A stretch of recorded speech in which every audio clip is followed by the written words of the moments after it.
We're ready. All right. Well, welcome everyone to the September 9th, 2021 Executive Committee of PlanRVA. And we'll just roll into roll call here. Ms. Eder. Charles City County, Mr. Coda. Chesterfield County, Mr. Winslow. Aye. City of Richmond, Dr. Newbill. Here. Goochland County, Mr. Spoonhour. Hanover County, Mr. Davis. Here. Henrico County, Reverend Nelson. New Kent County, Mrs. Page. Here. Powhatan County, Mr. Byerly. Here. Town of Ashland, Mrs. Abbott. I'm here. Good morning. Thank you for being here. Mr. Chair, we do have a quorum for the executive committee. Thank you, Ms. Eder. And has everyone had an opportunity to review the minutes from July 8, 2022? And if so, can I have a motion to approve? Move down, please, move for approval. I have a motion and a second. Any discussion? All in favor? Aye. Like sign, no. All right. Unanimous. All right, and we will move right into our office space planning update. And there's been a lot of work on this area. And Martha. Sure. Thank you for several of you for attending the workshop that we held in August in lieu of the regular meeting. We had a nice blend of executive committee members, Mr. Davey from the Public Outreach Committee, and as well as Finance Committee members. So it was a good discussion. It was I think a meaty morning as far as content, but we were able to move through quite a bit of content, get some, I think, really nice guardrails set up for what the path needs to be going forward. My expectation is that every month you will start to have an update here at the executive committee about where we are in the process. Following the workshop in August with the board members, we had a staff workshop actually just last Wednesday. And so the final notes are being compiled for that, and the calculations, so to speak, of office space numbers, quantity of how many of what kind, that kind of thing, what the space requirements are, meeting spaces. All but one of our staff members were able to participate in that workshop, and he who was not able has been able to give input through another channel.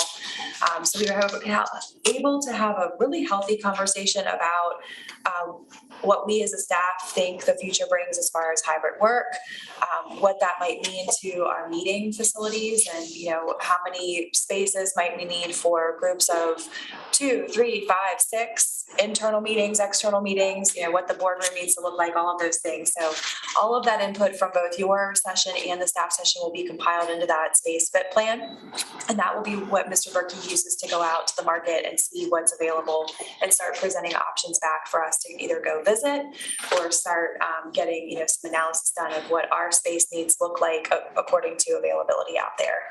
So we're moving forward. As you know, it's an aggressive timeline. I think that the intention is that come November, we'll be sort of positioning ourselves to making some pretty critical decisions. I'll remind you that we did set the schedule where the November meeting was going to be canceled. Potentially an executive committee meeting would have a special session just to be able to deal with some of these issues that might be coming up. So I think Mr. Winslow will need to work with you on dates and that kind of thing. November's regular time is the state holiday, so I don't know if we want to keep it on that day or not, but we'll need to kind of probably make a plan for that. Any big questions for Martha? Can you give us a little flavor of staff's perspective? Are we on Venus and Mars, or are we pretty aligned generally? Yeah, I think the staff among themselves are pretty aligned. I think too, a person, there is an expectation that some kind of remote work would be nice and certainly would be an opportunity for flexibility. I think everybody on staff though recognizes that there's an important element of our work that relies on face-to-face in the office, kind of coordination. So I think everybody's kind of positioning themselves to think more critically about what's the work I have to do today, this week, who do I need to interact with, how do I coordinate that with my colleagues to make sure that, virtual is not a barrier kind of thing. I think we've been able to have very candid conversations with our staff that, we can't set aside separate office spaces with windows and doors and all the perks that you might have with a dedicated office if telework is 60% of the time. So I think that everybody's on the same place there. I would say the one area that I think continues to draw anxiety for staff, two areas really. One is, we're not accustomed to an open floor plan. And so I think that there's just with everything happening with health and safety and air quality and that kind of thing, I think everybody wants to make sure that their workspace is safe and comfortable and provides the sort of environment, not just from an air quality perspective, but also from a noise level perspective that's going to enable them to do their work. So we're conscious of that and we're hearing that. And I think that the designer has some ideas for how do we make sure that we preserve that priority for the staff. The other thing that I think, as you can imagine, I mean, our staff members are interested in knowing where will we be, and we just don't have the answer to that question yet. So, I think it's just going to be a matter of continuing to be communicative with them and letting them know where we are in the process so that they can manage their own planning and understand how, if we do choose to move locations, how that could affect their commute schedule, their morning schedule. Many of them have drop off and pick up and other things they have to do with family members. So we want to make sure that we're, not creating challenges for them. But Great. Any other questions? All right.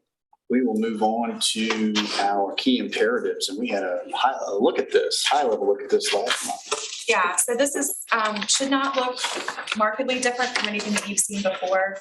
The imperatives, I did have a chance to review with both of the committees, so they were able to kind of, I think, put their fingerprints on it, if you will, a little bit.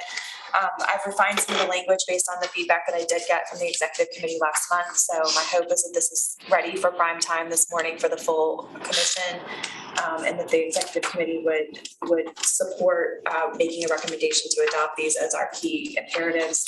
In the full commission presentation, I did include some additional slides that sort of talk about how some of these, well, they're in both of your packets actually, how these fit into the finance committee's priorities and timeline, as well as the public outreach. So it's been nice to be able to leverage the support from those committees to kind of make sure that this speeds up. And then I think, as many of you know, some conversations around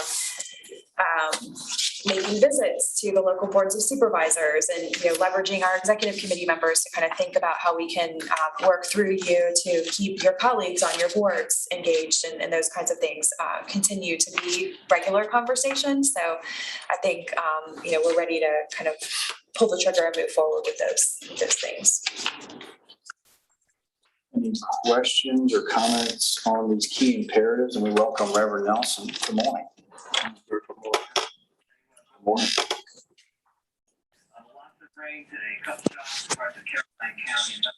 All right. Well, hearing none, is there a motion to accept these committee appointment, do we need a motion on these imperatives to recommend the full commission? Sorry, I jumped ahead. Approval of the key imperatives or motion. So moved, Mr. Chair. Cynthia Newbill. Second. Thank you, Dr. Newbill. Any discussion? All in favor? Any opposed? All right. And then on to committee appointments, which it looked like we had some new folks sign up for the committees. That was very encouraging. Yes. We've gotten some really nice, I guess, response, so to speak, from members of the commission who are interested in serving on committees. So the way that the bylaws read, the appointments for committees are made by the chair with the concurrence of the executive committee. So the action this morning is to accept those committee appointment recommendations. And then if you chose to do that, then Mr. Winslow would be able to make that announcement at the full commission meeting that those appointments have been approved of by the executive committee. Flipping through, I think it's in here, but not the. It's in the full commission. It's in the full commission package. Yeah. There we go. Yeah. So I'd like to appoint Jim Holland as chair of the Audit and Finance Committee, Andreas Addison to the same committee, Mr. Byerly, Leslie Haley, Patricia O'Bannon, Nova Peterson, and I'll be ex officio to Audit, Finance, and Facilities Committee. And then Public Outreach, Tim Davey, of course, is our chair. We appreciate you doing that, Tim. Jacob Jovia, Neil Spoonhour, Frank Thornton, of course, Charlie Waddell, and again, ex officio on that. So I would, that would be my recommendation. It's just really good to see so much interest in these committees. I'm excited about it. Mr. Chair, I move to accept the committee appointment recommendations for FY22. Thank you. There's a motion. Second. Any discussion? All in favor? Aye. Any opposed? Great. All right, that brings us to new business, and we have a technology update, which is always great. Yeah, I wanted to update you all. I know that several of you have been part of the meetings where you've watched some of the evolution of our technology upgrades. So I wanted to just brief you on that and where we are this morning. We did solicit proposals in after consultation with Henrico County's kind of audiovisual staff. They've helped us with a couple of meetings this summer. And so it was a team that we've already become familiar with. I think they've done 2 site visits over here, a group of their AV and IT folks sort of sitting down and talking through, sharing with us their own experience over the last year and making updates, but also kind of what recommendations might they have for us. We then reached out to, I think it was 5 total firms in the area and asked them to come in and have a similar conversation. We did kind of an open house information session where we talked through what our needs were, what our constraints are. One of those primary constraints being that we don't know whether we're going to stay in this space or not. And so we wanted to make sure that any investment for audiovisual was mobile. And so we laid that out. We ended up receiving 2 proposals, 2 quotes with recommendations of how we could more adequately outfit the space. We have a really nice sound system, but we don't have the integrated visual component that's as frankly as user-friendly as we'd like it to be. And so both of the proposals came back in. One of them was frankly more preferable from a financial perspective. And so we've had continued conversations, asked for some clarification. We have a grant opportunity through our Emergency Management Alliance for training and exercise activities that we believe is a viable funding source to cover, if not the whole of the cost, the majority of it. So we've submitted that proposal to the Department of Emergency Management and asked them to review it in advance of signing any kind of an order so that we don't get news of that on the other side of that commitment.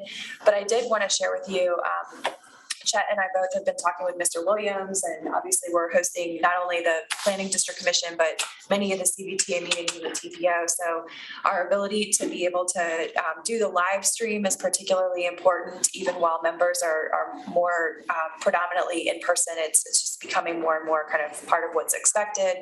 And so we're eager to make those improvements. Assuming we get word from the grantor for Virginia Department of Emergency Management, we'd like to proceed as soon as possible to place the order.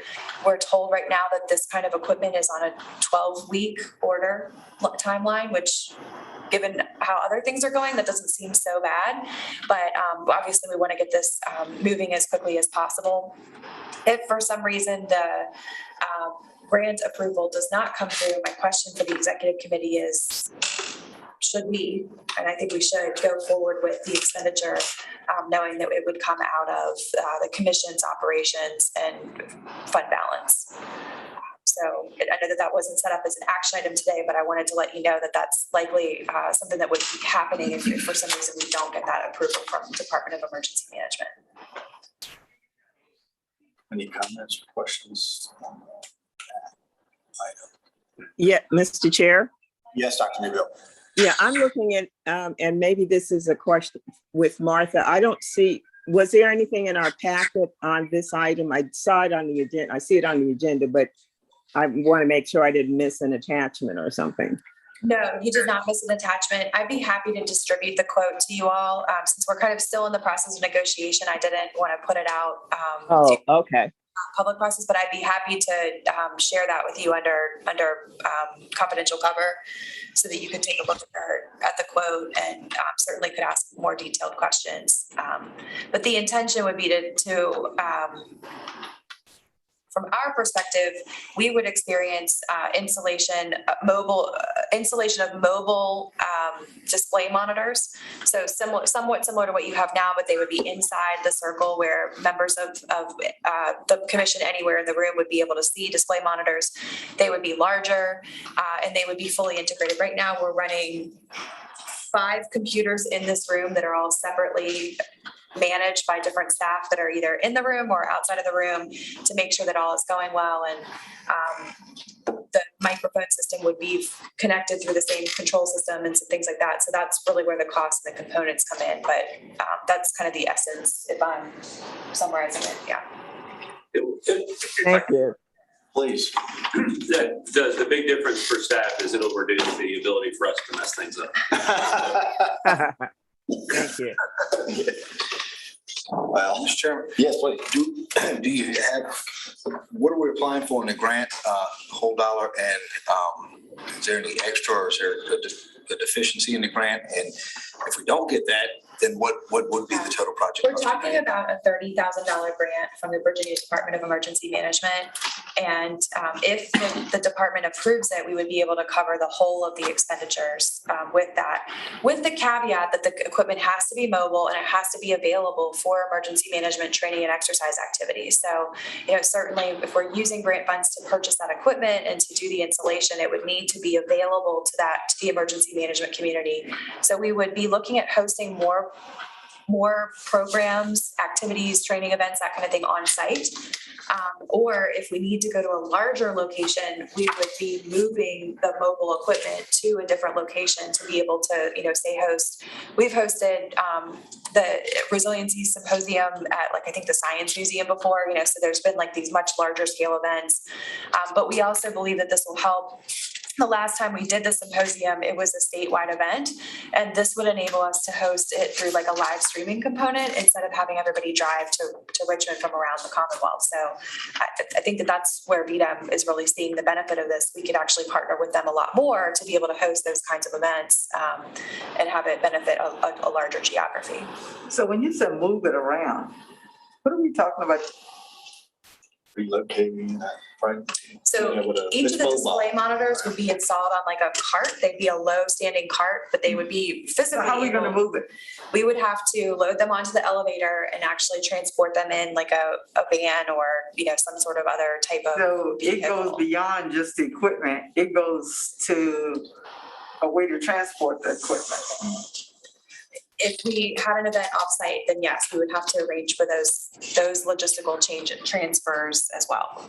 But I believe VDEM is prohibited from giving grants that don't allow, whether they use it or not. I think oftentimes they have to have, at least in the grant, correct me if I'm wrong, that they could use it if they need it. Mm-hmm. So to Ms. Page's point, if that was the case, we had to move, is moving our responsibility to get it somewhere, or would VDEM come in with their truck in case say a mass event happened? Would they come in with a truck and grab it and go? I will ask that question. I just wondered, because that's a really good Yeah. question, because next thing you know, if we got to pack up that stuff, we may not be the. I got a 7-by-16-foot trailer. right, yeah. Do we have to call Ms. Page to move? Yeah, Y'all have to work around my schedule. What we got going on? Right. In the middle of a hurricane. Call Ms. Page. Yeah, right. I'm thinking that we wouldn't have to relocate it freely.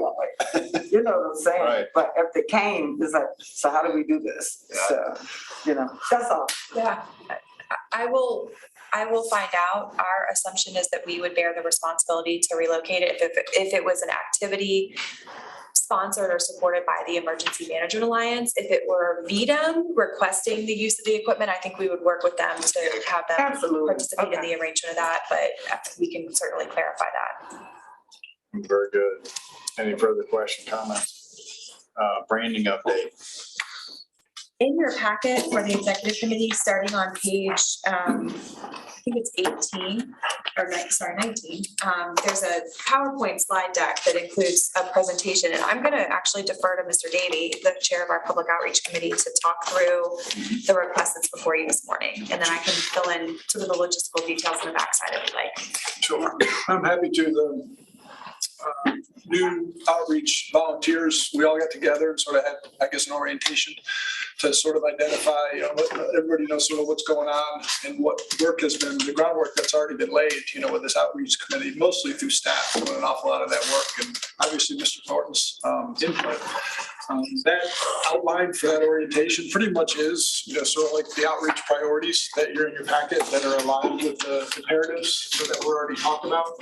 And a lot of the building the capacity, we've started working on that, laying the foundation, for obviously what we might be actually be executing. We had those conversations. Under all the capacity building aspects and the community engagement aspects, really the external perspective of this organization is the organization's brand. And I've sort of in my years of serving on this board, I've seen it both from an internal perspective and an external perspective. Other people speak about what this organization does or doesn't do more so than we do. And if you sort of look at branding from a private sector perspective, we call a brand a promise, and the brand is a way for you to actually live your promise all day, every day. And some organizations don't even know what their promise is. So for me, I think taking a trick out of the private sector and bringing a consultant in here to identify, articulate, and then help us execute our brand is probably the best investment we could possibly make with dollars. And so our committee has reviewed this packet. I've met with the consultants, that are on our bench. Part of the capacity building that we've done is we've got a very, very strong local bench who can execute this work. And our committee has unanimously endorsed recommending approval of this scope of services moving forward, sort of independent of where the money comes from. Martha's great at looking for source of funds for certain things. We think this is such an important investment. We recommend that we go forward with it. We'll find the money to do it. And a year from now, our brand will be better articulated around this table, around the full commission, and out in the community. 5 years from now, it'll be better articulated and reinforced. And 10 years from now, when a new board member is appointed to PlanRVA, they're going to already know what it is. They're not going to show up at their first meeting and basically say, all right, what is it that we all do? And then every 3 years, we go through that exercise again. So this includes both inreach and outreach foundational work that someone of Kelly O'Keefe's caliber is going to lead. John Newman and Kelly O'Keefe are fantastic professionals, and they've done this for me on a lot of occasions on behalf of our firm. We've used them. I've used it on behalf of this team, on behalf of my clients, who need to go through the same exercise. Some people think, branding is sort of self-promotion. It's not. It's a brand is a promise. And this organization is in a great position to be able to articulate that promise and then execute on it. So I'm a big fan of branding, and some people think it's expensive. Just like real estate, if you're investing in real estate wisely right now, you're going to get a great return. I think if we invest in our brand promise right now, we're going to get a great return for it. So I'm enthusiastically supportive, and our committee is unanimously in support of this. And Mr. Chair, Please. I can only be excited about it as well. I'm telling you, because when I came on the committee, it was like, I just did not know for a couple of years. Really, what do we do? And then when you go back to the county and they said, oh, well, that's the PDC. And then you're reading, but you still you don't have a quick shot of what do you do, and how does it tie in with TPO and all of the different entities. And so I think absolutely, I support. And they'll find the money. Other comments? Yeah, I obviously have been a big fan of the work of the engagement committee and I mean, I just think that this is a value proposition for all of us. And this is how we show our value to our citizens, period. So great comment. A brand is a promise. That should be on a bumper sticker. So I think that's 100% right. Well, very good. Let's say, do we need a motion? Motion to authorize executive director to execute task order through public engagement and outreach on-call program master services agreement with Hodges Partnership for Brand Identity Activity performed by Brand Federation. Can I get a so moved on that? That's a long one. Mr. Chair, Cynthia Newville, I think I would definitely motion that we do this, and really pleased to see that we're moving in this direction. I think we have a lot, we're doing a lot, but I think that folks don't really know and understand it. Here. I'll second Dr. Newbill's. Thank you.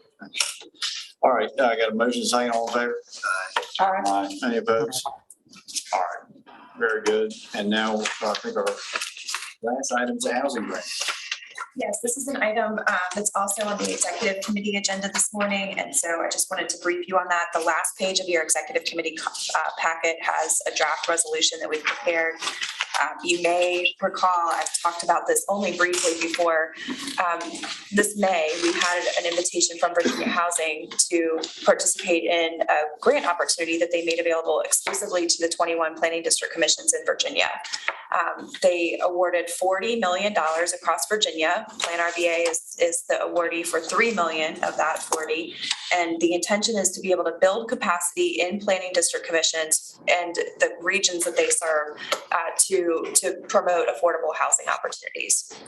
This program is a little bit different than many of the other programs that PDCs are involved in because it's not a planning grant. It's specifically structured in a way that is flexible enough for planning district commissions to build internal capacity.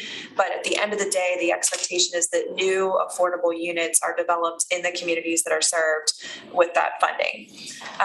We did kind of an internal assessment here. As many of you know, affordable housing has not been a traditional space that PlanRVA has operated. We've dabbled in it here and there with projects, but we have a great partnership in the Partnership for Housing Affordability. They, in 2019, through efforts of coordinating with all 9 of our jurisdictions, and PlanRVA was at the table for that, and developed the regional housing framework that really focuses on needs and strategies in the larger 4 jurisdictions, but many of those strategies are very much applicable to all 9 of our communities.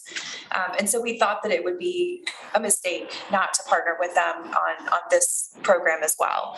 And so the request today is to be able to recognize the efforts of PHA in leading the region in these discussions about affordable housing and the strategies that we can do to increase the supply of affordable housing in the region, and to use this funding award to align with the regional housing framework and name Partnership for Housing Affordability as the implementation partner for this particular program. From a structure perspective, the idea would be that PlanRVA would retain over the 3-year grant period $50,000 a year or $150,000, depending on how you want to count that. For our own internal, we have responsibilities and accountability reporting, those kinds of things to Virginia Housing, but then the other 10% of the administrative budget, the $150,000 would be available to PHA for their internal operations and administrative support. And then the remaining $2.7 million would be made available through a grant making process that would award funding to not-for-profit affordable housing community development projects in the region that would benefit the residents. So that's kind of in a nutshell. This is the very first step in designing that partnership and program. And so we wanted to bring this resolution before you to be able to authorize us to move forward with that partnership. the PHA board is scheduled to meet next Wednesday, I believe. And so if this resolution were to pass this morning, then they would take a similar action to be able to accept the invitation to be our implementation partner. And then we would be moving very quickly to review what PHA staff have already been working on to develop the application and move to be able to work in the community through the localities to be able to essentially drum up applications. And so several conversations have happened already with local government staff who are connected to the work of affordable housing. We've tried to reach out to the CAOs and administrators to kind of make sure that this process felt like a good process to take. And so far, we've gotten good feedback on that. And so I think today we're excited. And Laura Lafayette and Javon Burton from the PHA staff are going to be here this morning at 9 o'clock to also answer any questions or give any updates. Right. I'm somewhat confused on how the money works, so I get it, but it says here, we're gonna retain the 150 to fulfill the admin responsibilities. I get that. Remaining 2.85 is then transferred to PHA. I thought it was coming through PHA. And then we go back to 150 going to PHA. I'm not, Sorry, I don't know yeah, how it moves. I might be able to clean up the language here. So the idea is that $3 million awarded to PlanRVA, we Correct. hold 150. Right? The remaining 850 goes to PHA, Okay. and then they hold 150 of that 850 I got you. for their administrative costs, and the So now remaining 2.7 7. gets pushed out to the community. I got it. Yeah, ironically, I was trying to be very transparent in the resolution that we're trying to be very conservative with the administrative part of this Sure. and show that the idea is the bulk of this money actually gets to go to projects. I think you've done a fine job there. It worked. Yeah, it worked, but I'm like, so 150 Yeah. and another 150 goes back to them, and it looks like it was. It's one sentence, that's why. Yeah, it was just a wash. So I got you. So 2.7 gets to the community, the end user. We have That's no, that's fine. And those are low administrative fees for, percentage wise. So there's no, I just couldn't figure out. I got it. Any other question? What's the pleasure of the board? Motion to recommend. Is there a So motion? move the motion to recommend approval of resolution 22-01. Thank you, Reverend Nelson. Second, Mr. Chair, Cynthia Newbill. Thank you, Dr. Newbill. It's been moved and properly seconded. All in favor? Aye. All right. All opposed? And we are adjourned. We have 10 minutes. record time. There you go.